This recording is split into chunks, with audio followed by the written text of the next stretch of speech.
पूरे कलाम को जब आप पढ़ेंगे तो विश्वास के अलावा कुछ है ही नहीं। यीशु मसीह पर भी विश्वास और यीशु मसीह की चंगाई पर विश्वास, यीशु मसीह से दुआ करने पर विश्वास, यीशु मसीह के गाने गाने पर, इसकी स्तुति प्रशंसा पर विश्वास। विश्वास जुदा नहीं होता किसी भी चीज के अंदर। आप गाना गाइए, आपको विश्वास नहीं है, अरे ये तो वैसे ही है, पादी साहब ने कहा था गाना गाओ तो हम गाना गा रहे हैं। लेकिन गाना गाते समय आपको मालूम होना चाहिए आप स्तुति प्रशंसा कर रहे हैं, ये विश्वास है कि नहीं है। और विश्वास से ही बड़े बड़े काम होंगे। आप वर्शिप कर रहे हैं जब उसके सामने, देखिए हम लोग यहां पर घुटनों के बल होकर सर झुकाते हैं, तो आपके सर झुकाते समय आपको मालूम होना चाहिए कि आप खुदा के सामने सर झुकाएं। ये दीवार नहीं है, ये पत्थर नहीं है, पत्थर के सामने हम नहीं झुकाएं, हम खुदा के सामने। ये जहन के अंदर विश्वास होना चाहिए। अगर ये विश्वास नहीं है, सिर्फ कहा था तो घुटने के बल हो गए, सर के बल हो जाओ तो भी कुछ फर्क नहीं पड़ेगा।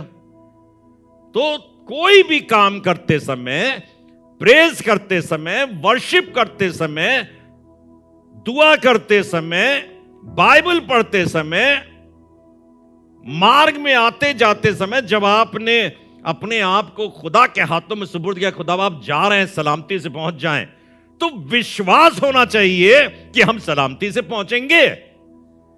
अगर हमें विश्वास ही नहीं है तो आपका दुआ करना बेकार है। परमेश्वर के वचन में लिखा है, विश्वास बगैर उसे पसंद आना अनहोना है, हो ही नहीं सकता। आइए एक आयत देखते हैं हम लोग, बहुत खूबसूरत सी आयत है। वो है मत्ती रचित सुसमाचार 15वां अध्याय 22वां पद। और यहां पर जो मैं बताने जा रहा हूं, यह हादसा जो इसके अंदर लिखा हुआ है, ये किसी भी जीवन के ऊपर गुजर सकता है। आप में से किसी भी जीवन के ऊपर कोई भी शख्स इससे अछूता नहीं है, बच नहीं पाएगा। इसलिए जो ये बात यहां पे लिखी हुई है वो बहुत बड़ी चीज है कि हम अपनी परिस्थितियों के ऊपर प्रबल हो सके। और यहां पर लिखा हुआ है खुदा के कलाम में, और देखो उस देश में एक कनानी स्त्री निकली और चिल्लाकर कहने लगी। देखो उस देश में कनानी स्त्री निकली और चिल्लाकर कहने लगी। कनानी कनानी कनानी अन्य जातियों को कहा जाता है। खुदा ने कनान मुल्क अपनी कौम को दिया। जब मुल्क मिस्र से निकाल के लाया तो मैं कनान को दूंगा, मतलब वो कह रहा है कि अन्य जातियों की चीजें तेरी हैं बेटा, तुमको दे देंगे, तुमको दे देंगे। लिखा हुआ है कि वो देखो उस देश में एक कनानी स्त्री निकली और चिल्लाकर, कैसे कैसे चिल्लाकर, चिल्ला सकते हैं आप, कहिए चिल्लाकर देखें कैसे चिल्लाते हैं। Hallelujah hallelujah, praise the Lord. बिल्कुल ऐसे चिल्लाकर। भीड़ है यहां पर, 100 लोग बैठे हुए हैं। चिल्लाकर, जब खुदा से बात करें तो चिल्लाकर बात करें। उसके कान ऊंचा नहीं सुनते हैं, ऐसा नहीं कि उसको वो ऊंचा सुन रहा है, लेकिन ये आपकी जिज्ञासा दिखा रही है, आपका उसके प्रति विश्वास दिखा रहा है कि आप कितना विश्वास करते हैं। सुनोगे नहीं मेरी बात, सुनोगे नहीं, कहां जा रहे हो? चेलों के साथ, भीड़ के साथ जा रही है। चेले भीड़ सब घेरे हुए हैं, और एक कनानी स्त्री निकली, उसने कैसे चिल्लाकर। आपके घर में कोई परेशानी हो, क्या आप चिल्लाकर अपने खुदा को याद करेंगे? खुदा को याद करेंगे, कहेंगे खुदा बाप कहां हो, क्या मुझको देख रहे हो, मेरी सुन रहे हो? तो ये स्त्री इतना ज्यादा विश्वास करती थी, चिल्लाकर क्या कह रही है?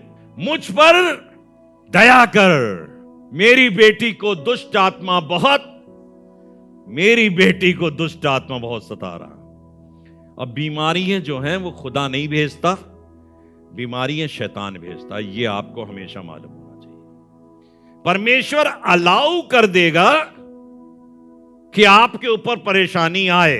अय्यूब को के लिए परमेश्वर ने अलाउ किया, लेकिन परमेश्वर ने नहीं भेजा। किसी भी जन के लिए आप समझ लीजिए, यहूदा इस्करियोती को शैतान ने इस्तेमाल किया, लेकिन खुदा ने यहूदा इस्करियोती को छोड़ दिया कि अब बेटा मेरे बेटे को सलीब पर चढ़ा दिया जाए।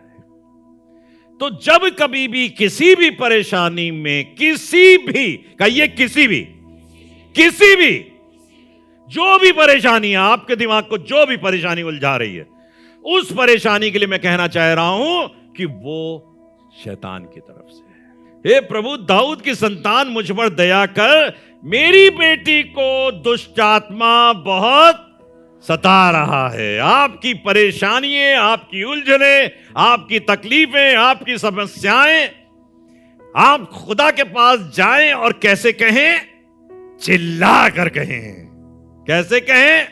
लोग बहुत खामोशी से कहने की कोशिश करते हैं, हालांकि वो खामोशी का खुदा है, खामोशी से भी सुन लेता है, लेकिन वो इसलिए जोर से नहीं बोलते कोई सुन ना ले मेरी बात को, मेरी गंदी बात को कोई जान ना ले, मेरी बदकारियों को कोई जान ना ले, मेरे गुनाह को कोई जान ना ले, इसलिए वो धीरे से बोलने की कोशिश करते हैं। और ये बात भी खुदा बहुत अच्छी तरीके से समझता है। इस लेडी ने, मतलब ये कितनी ज्यादा विश्वासनीय थी कि चिल्लाकर क्या कह रही है? मेरी बिटिया के ऊपर भूत है। आप कहेंगे ये वाली बात अपनी समस्याओं के लिए, मेरे ऊपर भूत है, मेरी औरत के ऊपर भूत है, मेरे आदमी के ऊपर भूत है। और ये औरत चिल्लाकर कह रही है कि मेरी बेटी को दुष्ट आत्मा, बिल्कुल क्लियर। अरे भाई, दुष्ट आत्मा को हटा देते किनारे, कहते बहुत कुछ सता रहा है, कुछ है, लेकिन हम तारीफ करेंगे। और इस बात ने जो इतनी क्लियर मैनिफेस्ट की गई है, यहां पर इतनी क्लियरली प्रदर्शित की गई है, इसने खुदा के ध्यान को अपनी ओर आकर्षित कर दिया। आप जितना ओपन होंगे अपनी जिंदगी के अंदर, उतना ज्यादा जल्दी खुदा के ध्यान को आकर्षित कर देंगे। और बिल्कुल इसी तरीके का एक जिक्र मत्ती रचित सुसमाचार 17वें अध्याय उसके 15वें बाद में लिखा है कि एक मनुष्य ने कहा, हे प्रभु मेरे पुत्र पर दया कर, क्योंकि उसको, अब देखिए, हे प्रभु मेरे पुत्र पर दया कर कि मेरे पुत्र को क्या आती है। लोग नहीं बताते कि मेरी मेहरारू को मिर्गी आती है। मिर्गी को सही समझा नहीं जाता, समझ जाते जहां मिर्गी आई तो लौटने लगे, मुंह से फेना गिरने लगा। लेकिन मैं तारीफ कर रहा हूं कि वो भी कह रहा है, किसको मिर्गी आती है? किसको आती है? मेरे पुत्र को। कहिए पुत्र को। ये मैं कुछ एग्जाम्पल दे रहा हूं आपको कि खानदान में है ये सब चीजें, कहीं और नहीं है। उसकी पुत्री को आती, इसके पुत्र को आती। ठीक है। एक और जगह पे लिखा हुआ मत्ती रचित सुसमाचार 8वां अध्याय 6ठा पद देखिए। एक सूबेदार था, वो कहने लगा कि हे प्रभु मेरा सेवक घर में कैसा है? झोले का मारा, बहुत दुखी, बड़ा झोले का मारा, मतलब पैरालाइज हो गया वो। यहां सेवक, नौकर, दास पैरालाइज हो गया। ये तीनों की परिस्थितियां देखेंगे तो आपको यह समझ में आएगा कि खानदान में कोनो बचा ही नहीं लगता। शैतान इतना पाजी है कि कभी पुत्र को लपेट लेता, कभी पुत्री को लपेट लेगा, कभी आपके नौकर के रूप में आ जाएगा। तो अपने घर की परिस्थितियों को समझने की जरूरत है कि मेरे घर के अंदर जो सत्यानाशी आ रही है वो किस कारण से आ रही है। मेरे खुद की वजह से, मेरी पत्नी की वजह से, मेरे पुत्र की वजह से, मेरी पुत्री की वजह से सत्यानाशी आ रही कहीं पे। अब देखिए कितनी अलग बात है, वो नौकरी घर में सत्यानाशी ले आया। लोग कहते हैं नौकर से क्या मतलब। हां, नौकर भी आपके घर में शैतान का प्रकोप लेकर आ सकता है, याद रखिएगा। इसके बाद आगे बढ़ते हैं, और ये सब चीजें शैतान के द्वारा। लेकिन लिखा है 15वां अध्याय मती का, उसके 23वें पद में लिखा है, इस पे रहिएगा, ये वाली स्टोरी पे रहिएगा, ठीक है। पर उसने उसे कुछ उत्तर न दिया। मतलब पुत्र को आती, चाहे पुत्री को आती, चाहे दास को आती, मैं सभी के लिए ले रहा हूं इस चीज को कि पर उसने उसे कुछ उत्तर ना दिया। उसने कोई उत्तर नहीं दिया। यीशु मसीह, आप इतने कठोर कैसे हो सकते हो? एक शख्स आपके ऊपर विश्वास करता है और अपने घर की परेशानी को आपके पास लेकर के आया है, और वो बता रहा है कि मेरे पुत्र को आती, किसी की पुत्री को आती, किसी के दास को आती, शैतान इतना बड़ा प्रकोप रहा है, और मेरे पुत्र पर दया कर, और मेरी पुत्री पर दया कर, और मेरे दास पर दया कर। और यीशु मसीह ने कुछ भी ध्यान निकल लिया कहने। अब मैं बहुत ही महीन बात आपको बताना चाहता हूं कि और उसने कुछ भी ध्यान ना दिया। क्यों ध्यान नहीं दिया भाई? आप भी अपनी चीजों की पुकार करते हो और सालों साल कहते रहते हो, और उसने कुछ भी ध्यान ना दिया। ये कौन सी बात हुई भाई? आप कह रहे हैं कि हम 10 साल से पुकार रहे हैं, कोई कह रहा है 2 साल से पुकार रहे हैं, कोई 36 साल से पुकार रहा है किसी भी समस्या के लिए, और उसने कोई भी ध्यान। अब आपको बताना चाहता हूं कि खुदा बाप हमारे दिलों की सच्चाई को जानता है कि हम क्या कर रहे हैं। कई बार हम ड्रामा कर सकते हैं चिल्लाने का, जिसे कहते हैं दूसरी भाषा में, कोई बोले क्या कहते हैं, पाखंडी, दिखावा और नौटंकी करते हैं भाई। और आप, मैं बहुत वैसी बात बता रहा हूं कि दुआ करते करते समय गुजर गया और कुछ भी हल नहीं हुआ, बिकॉज ऑफ आवर नौटंकी। नौटंकी कर रहे हो तुम खुदा के पास होने की नौटंकी कर रहे हो, तुम खुदा की बात मानने की नौटंकी कर रहे हो। और खुदा चूंकि जानता है, इसलिए उसने कोई भी ध्यान ना दिया। कहना नहीं, तुम नौटंकी कर रहे हो। मैं सच बता रहा हूं, आप क्या इस बात को यकीन करेंगे कि खुदा से कही जाने वाली बात का जवाब खुदा नहीं देता? क्या खुदा इतना निर्दयी हो सकता है? खुदा निर्दयी नहीं होता, हमारी नौटंकी होती है। ये बात मैंने समझी बहुत अच्छी तरीके से कि क्यों हमारी बात सुनी नहीं जा रही है, बिकॉज ऑफ अवर नौटंकी। कहिए नौटंकी। अब ये नौटंकी दूर करो, दिखावा मत करो, हाथ हिलाने का दिखावा मत करो, घुटने पे जाने का दिखावा ना करो। लिटरली हाथ उठाओ तो आंखें बंद करके आसमान की तरफ देखो, खुदा बाप मेरी बेटी पर दया कर। घुटने टेक कर उसको कहो, खुदा बाप आसमानों के। जब मैं आंख बंद करता हूं, मुझे ऐसा लगता है आसमान खुल गया और खुदा सामने देख रहा है। क्यों ऐसा नहीं होता? गॉड डज नॉट लाइक नौटंकी। नौटंकी नहीं करो। वो ये चाहता है तुम सच्चाई में परमेश्वर को समर्पित हो जाओ। अगर हमारी मुनाजातें पूरी नहीं हो रही हैं, कहीं कुछ गड़बड़ है, समझने की कोशिश करो वो गड़बड़ क्या है, उसको निकालो। और ये भी बता दूं आपको, मालूम है कि क्या गड़बड़ है। हमारा क्रोध, हमारा जिद्दीपन, हमारा अक्खड़पन, हमारा घमंड, हमारा सोम और तैश, हमारा बड़बोलापन, हमारी तमाम चीजें जो हमको रोकती हैं और हमारी नौटंकी को खुदा के सामने उजागर कर देती हैं। वो औरत आई और चिल्लाकर कहने लगी, मेरी पुत्री पर दया कर, और यीशु मसीह ने कुछ भी ध्यान न दिया। और मुझे यह समझ में आया कि खुदा बाप मौका दे रहा है, बेटा अपनी सच्चाई को प्रकट करो, अपनी श्रद्धा को प्रकट करो, अपनी निकटता को प्रकट करो कि तुम कितना मुझसे प्यार करते। जब हम उससे कह देते हैं, जैसे हम रात में कह रहे, खुदा बाप कल जाना है, रोकेंगे नहीं, कल जाना है, अब कौन सी विपदा हमारे ऊपर है ये आप समझो, हमको ये काम करना है।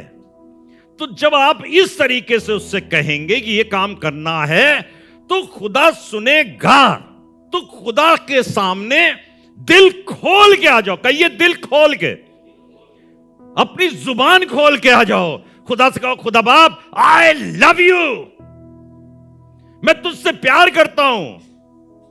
और खुदा मौका दे रहा है, अपनी नौटंकी खत्म करो और हकीकत में मेरे सामने आ जाओ, सच्चाई में। और तब देखिए लिखा हुआ है, और उसके चेलों ने आकर उससे विनती कर कर कहा, इसे विदा कर, क्योंकि ये हमारे पीछे चिल्लाती हुई आती है। आज भी ऐसे लोग आपको मिल जाएंगे जो इसको कहेंगे, खुदा बाप तुम समझ नहीं रहे हो, ये आ रही है पीछे, भगा यार इसे यहां से। उस समय भी हमारे जैसे ही लोग होंगे ना।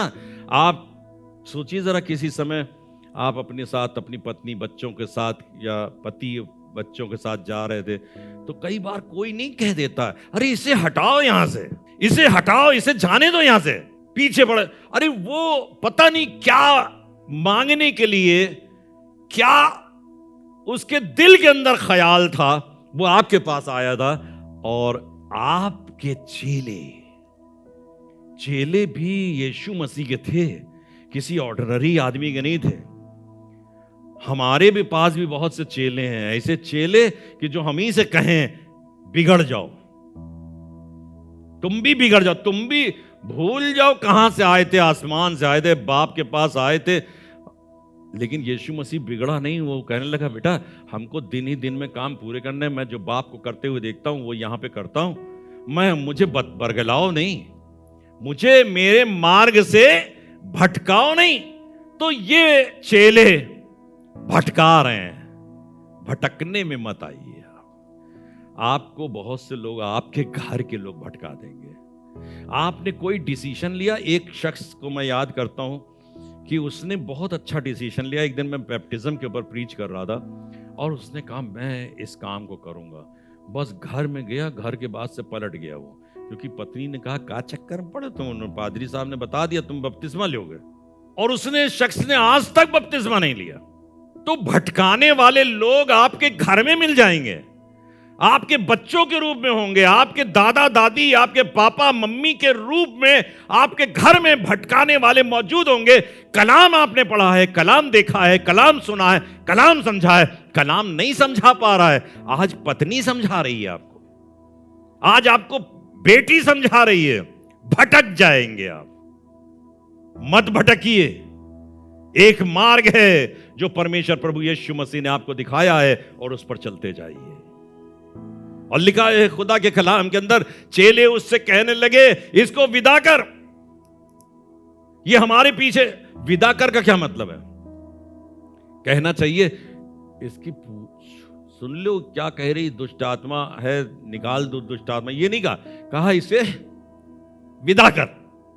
लिखा हुआ है मत्ती रचित सुसमाचार 8 अध्याय 17वें पद में लिखा है, ताकि जो वचन यशाया भविष्यद्वक्ता के द्वारा कहा गया वो पूरा हो कि उसने आप हमारी दुर्बलताओं को ले लिया और हमारी बीमारियों को उठा लिया। यीशु मसीह को मालूम है मुझे क्या करना है। विदा इदा ना करो, मैं इस लड़की को सही रास्ते पे लाना चाहता हूं। इस लेडी को जो नौटंकी कर रही थी या क्या कर रही थी, इसको सही रास्ते पे लाऊंगा और फिर बताऊंगा कि ऐसा ही करने की जरूरत है। इस तरीके से चलोगे तो तुम्हारा काम, तुम्हारी मुरादें पूरी हो जाएंगी।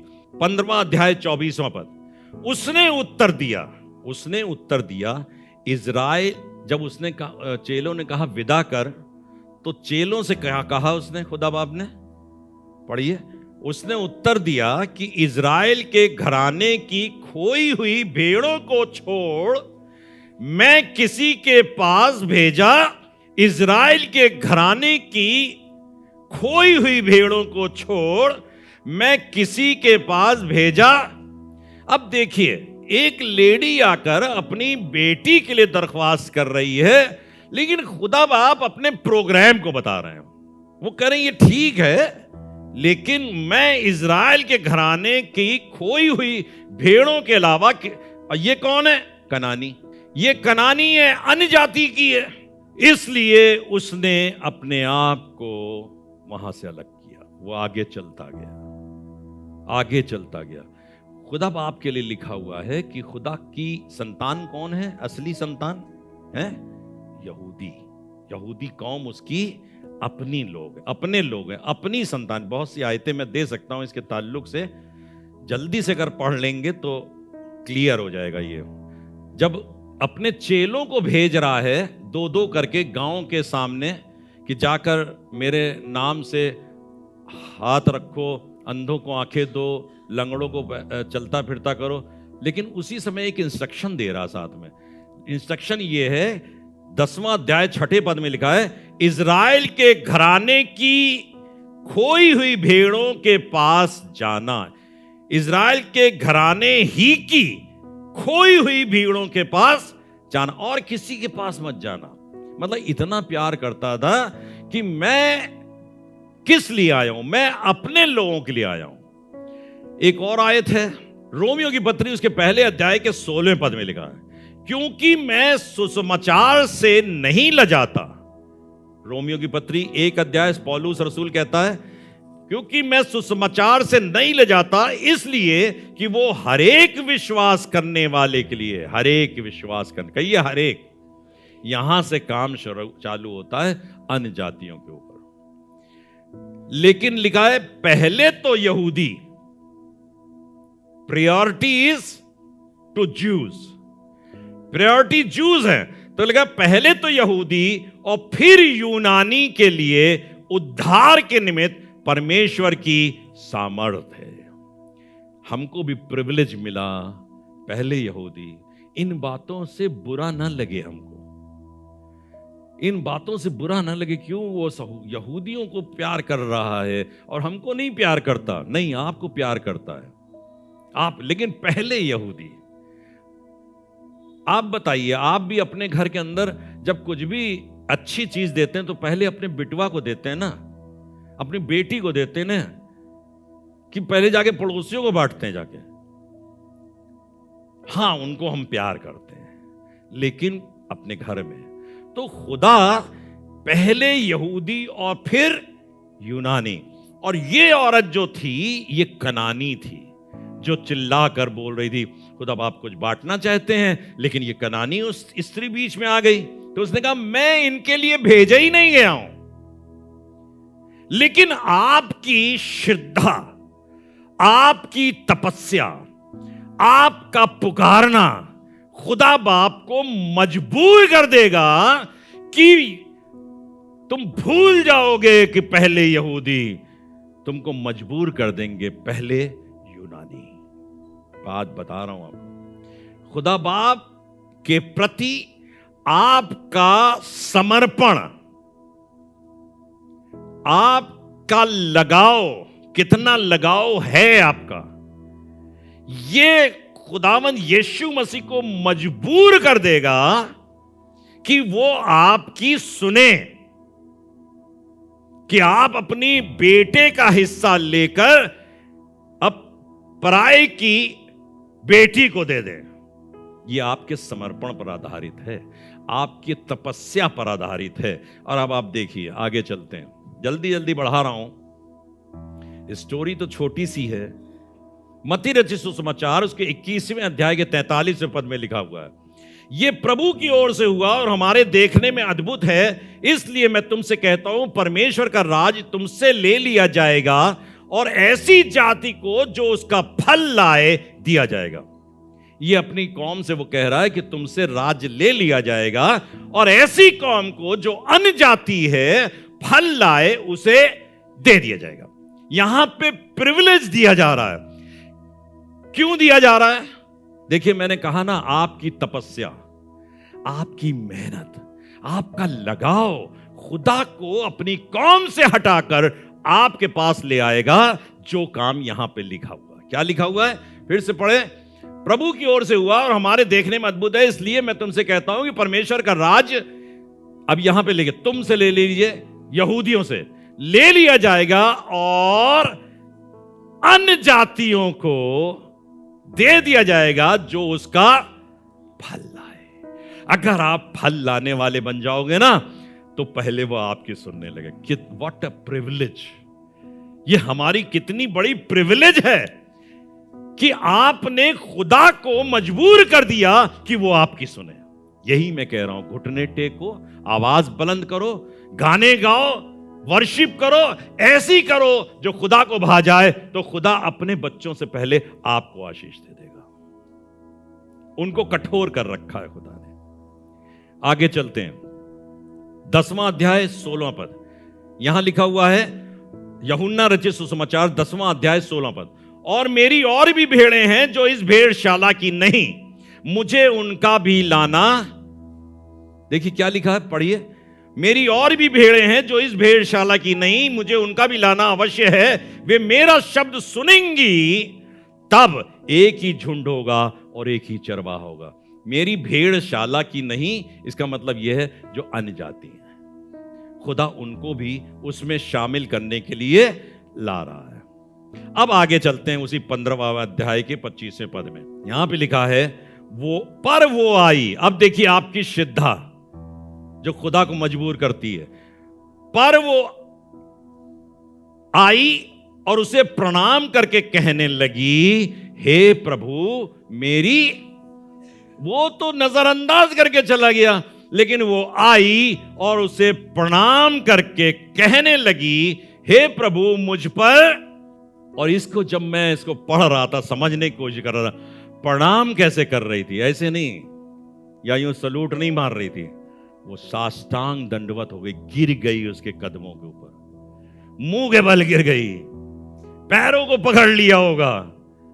कहले जाने नहीं देंगे कि गुरु तुमको अपने पास से, जब तक तुम मेरी बेटी को ठीक नहीं करोगे। मेरा विश्वास तुम पर है, मैं ईमान रखती हूं तुम पर।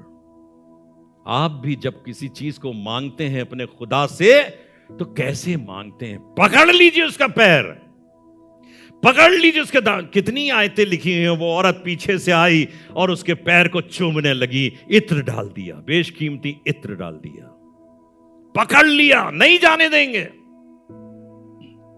10 कोढ़ी आए, क्योंकि उनका आना मना था। वो चिल्ला कर कहने लगे, हे दाऊद की संतान, हम पर दया कर।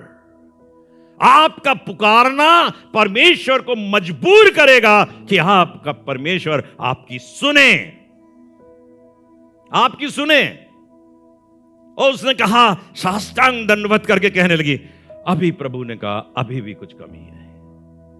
प्रभु ने कहा, अभी भी कुछ कमी, अभी और तुझे दिखाना चाहता हूं। आपको देखिए आगे क्या कर रहा है खुदा बाप। उसने कहा 26वें पद में, उसने उत्तर दिया कि लड़कों की रोटी लेकर, लड़के मतलब यहूदी कौम, लड़कों की रोटी लेकर कुत्तों के आगे डालना अच्छा। इतना जलील कर दिया इस औरत को। हम और आप जैसे लोग हों तो हम कहें ठीक हों चाहे ना हो, बहरहाल तुम्हारे पास तो ना आएंगे, है ना, हमको छोड़ो। अब हम तुमसे नहीं, हम तो प्रभु प्रभु कर रहे हैं, प्रभु दया कर। वो कह रहे हैं लड़कों की रोटी लेकर कुत्तों के आगे। अन्य जातियां उस समय में इसी क्या प्रोनाउन कहेंगे इसे, इसी से नवाजी जाती थी। यहूदी लोग उसकी कौम थे और अन्य जातियां इसी शब्द से नवाजी जाती थी। अगर मैं इसके लिए कहूं, आपने दाऊद की और शाऊल की अगर वार्तालाप पढ़ी हो, जब शाऊल दाऊद को मारने के लिए भगा भगा घूमता था। तो एक समय की बात है, उसने वहां पे कहा, तू मुझ मरे हुए कुत्ते के पीछे क्यों पड़ा है? क्यों पड़ा भाई? तू राजा है, लेकिन तू मुझ मरे हुए कुत्ते के पीछे पड़ा। ये एक जगह की बात है। अगर आप जाति जूलियत को पढ़िए, जब दाऊद उससे लड़ने जाता है तो वो जाति जूलियत क्या कहता है? क्या मैं कुत्ता हूं जो डंडा लेके मारने के लिए आया है? तो उस समय इसी तरीके से विरोधी पक्ष को नवाजा जाता था।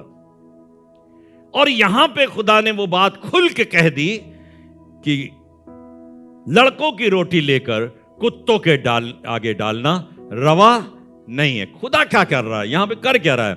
तुमको और ज्यादा अपनी निकटता में ला रहा है। तुम और ज्यादा अपने प्यार का इजहार करो।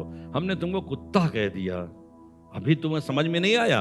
तब लिखा हुआ है, उसने क्या कहा? उसने कहा 27वें पद में, उसने कहा सत्य है प्रभु। अरे बाप रे बाप! आप कहोगे, खुदा बाप कह दे कुत्ते, तो आप कहोगे आज तो माना, अब आप आइंदा से चढ़ सब छोड़ दिया। लेकिन मैं तारीफ करूंगा इस लेडी की। उसने कहा सत्य है ए प्रभु, सत्य है तू जो कह रहा है बहुत, पर कुत्ते भी वो चूर चार खाते हैं जो उनके स्वामियों की मेज से गिरता है। हम कुत्ते हैं ठीक है, लेकिन आज अगर मेरी जिंदगी का सबब है तो वो चूर चार है जो तेरे लड़कों की टेबल से गिरा है। अगर तू चूर चार दे देगा तो मैं प्रसन्न हो जाऊंगा, मैं खुश हो जाऊंगी। मेरी बिटिया के लिए पूरी रोटी जरूरत नहीं, चूर चार दे दे, मेरी बेटी अच्छी हो जाएगी। सेंचुरियन से कहा, उसने कहा चूर चार दे दे, मेरा दास अच्छा हो जाएगा। उस आदमी से कहा चूर चार दे दे, मेरा बेटा अच्छा हो जाएगा। आप चूर चार ले लो, आपकी जिंदगी में बरकत नुमाया होगी। तब आगे लिखा है, इस पर यीशु ने उसको उत्तर देकर कहा, मैं यही तो कह रहा कि आपको उस जगह पे लाना चाहता है। इस पर यीशु ने उसको उत्तर देकर कहा, हे स्त्री, तेरा विश्वास बड़ा है, ग्रेट इज योर फेथ। मेरा आज का शीर्षक ही यही है, अपने विश्वास को बड़ा बनाइए। अभी तक जो भी विश्वास करते आए, उस विश्वास को परिस्थितियों के अनुकूल ढलने मत दीजिए। हमको हार्ट अटैक पड़ रहा, हमको वॉमिट आ रही, हमारे पैर नहीं चल पा रहे, अपने विश्वास को परिस्थितियों के अनुकूल बनने मत दीजिए। बोलिए मेरे पीछे, मैं अपने विश्वास को परिस्थितियों के अनुकूल बनने नहीं दूंगा। मैं अपने खुदा पर विश्वास करता हूं। हां एक प्रभु, कुत्ते भी तेरे लड़कों की मेज के चूर चार से खाकर तृप्त हो जाते हैं। क्या हो जाते हैं? क्या हो जाते हैं? आप तृप्ति तो होना चाहते हो। आपको क्या मतलब है दुनियादारी से कि पूरी रोटी मिले?